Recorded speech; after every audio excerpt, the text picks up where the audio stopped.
Ibu, bapak, saudara-saudariku semua yang terkasih di dalam Tuhan, selamat pagi untuk semuanya.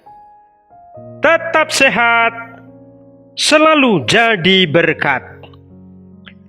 Hari ini tanggal 26 Oktober tahun 2020. Bacaan kitab suci yang pertama dari surat Rasul Paulus kepada jemaat di Efesus, bab 4 ayat 32 sampai dengan bab 5 ayat 8. Hiduplah dalam cinta kasih seperti Kristus. Bacaan Injil dari Lukas bab 13 ayat 10 sampai dengan 17. Bukankah wanita keturunan Abraham ini harus dilepaskan dari ikatannya sekalipun hari Sabat? Dari kedua bacaan tersebut, saya memberikan tema, lepaskan ikatan yang membelenggu sesama. Ibu, bapak, saudara-saudariku semua yang terkasih di dalam Tuhan, setiap orang mempunyai beban hidupnya masing-masing. Memang ada yang ringan, ada yang biasa-biasa, ada juga yang sangat berat. Di sekitar kita pun pasti kita juga bisa melihat hal yang demikian pula.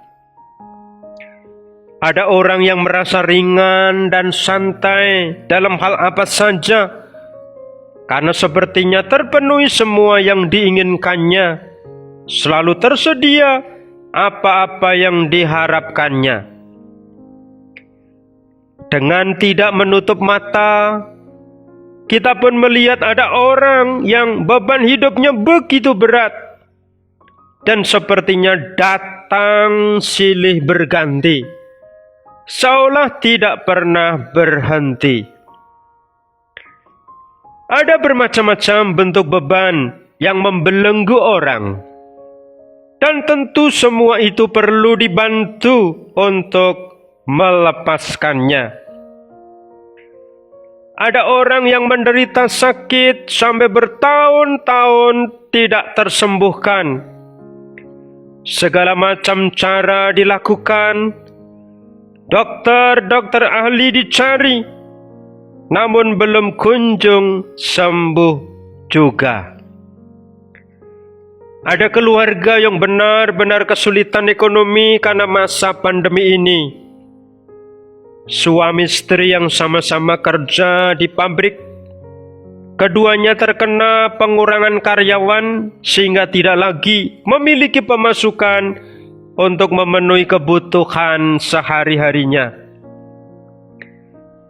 Ada istri yang harus banting tulang memelihara kedua anaknya yang sedang butuh biaya, sementara suaminya telah menceraikannya dan pergi bergandengan dengan orang lain.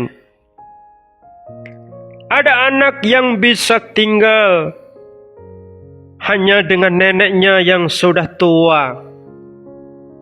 Dengan segala macam beban harus diterima, karena kedua orang tuanya berpisah dan kemudian masing-masing menikah serta tidak mau mengurusnya. Ibu, bapak, saudara-saudariku semua yang terkasih di dalam Tuhan, terhadap masing-masing beban persoalan, tidak selalu orang kuat untuk mengatasinya. Orang telah berusaha keras untuk mencari jalan keluar, namun sepertinya tidak mampu menemukannya. Akan hal inilah butuh kehadiran orang lain untuk turut melepaskan ikatan atau belenggu masalahnya.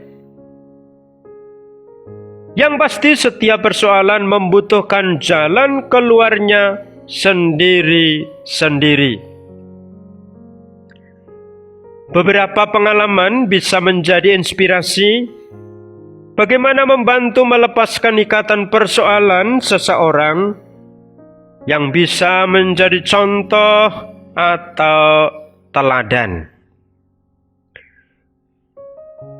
Dalam masa pandemi ini ada seorang yang kehilangan pekerjaan, sudah mencoba mencari sana-sini, tidak mendapat juga.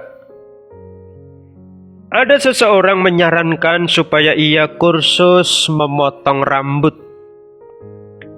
Setelah 2 bulan kursus, akhirnya mencoba membuat gubuk kecil di pinggir jalan dan membuat tulisan "potong rambut".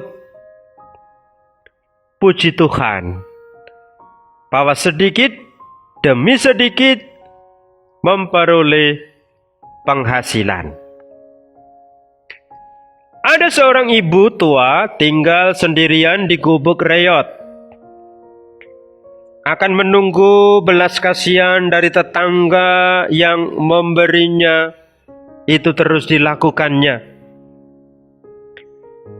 Atas saran dari seseorang tetangga, akhirnya si ibu tua itu tinggal di panti Werda, mendapat pengurusan yang baik dan semestinya, sehingga boleh dikata menjadi lebih enak dibanding tinggal sendirian di gubuknya.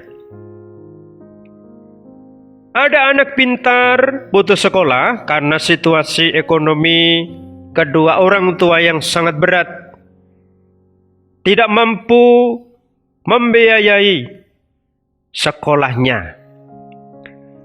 Puji Tuhan, ada orang yang mau menjadi orang tua asuh untuk menyekolahkannya. Dalam kesulitan untuk mencukupi kebutuhan makan sebuah keluarga, ada orang yang mau mengajari menanam tanaman dengan polybag yang ditaruh di sekeliling rumahnya, dan memang kemudian bisa memanennya. Ibu, bapak, saudara-saudariku semua yang terkasih di dalam Tuhan, dalam bacaan Injil hari ini, kita tahu bagaimana orang-orang jahat yang mencoba Yesus. Atas sakit seorang ibu yang lama ditanggungnya, Yesus menyembuhkan di hari Sabat. Yesus membuka belenggu ikatan kesusahannya, meskipun di hari Sabat yang waktu itu biasanya tidak diperbolehkan. Yesus mengatakan, "Bukankah perempuan ini yang sudah 18 tahun diikat oleh iblis harus dilepaskan dari ikatannya itu, karena ia adalah keturunan Abraham?" Akhirnya Yesus melepaskan belenggu orang itu dengan menyembuhkannya. Ibu, bapak, saudara-saudariku semua yang terkasih, mari kita tidak boleh tinggal diam dengan melihat penderitaan sesama, terutama yang ada di sekitar kita. Kita ungkapkan tanggung jawab sebagai murid Yesus untuk turut serta membuka belenggu atau ikatan yang menjadi beban orang-orang di sekitar kita. Kita mengasihi orang-orang yang menderita dan mencarikan jalan keluarnya. Salam kasih dan doa dari saya, Romo Petrus Trimargono.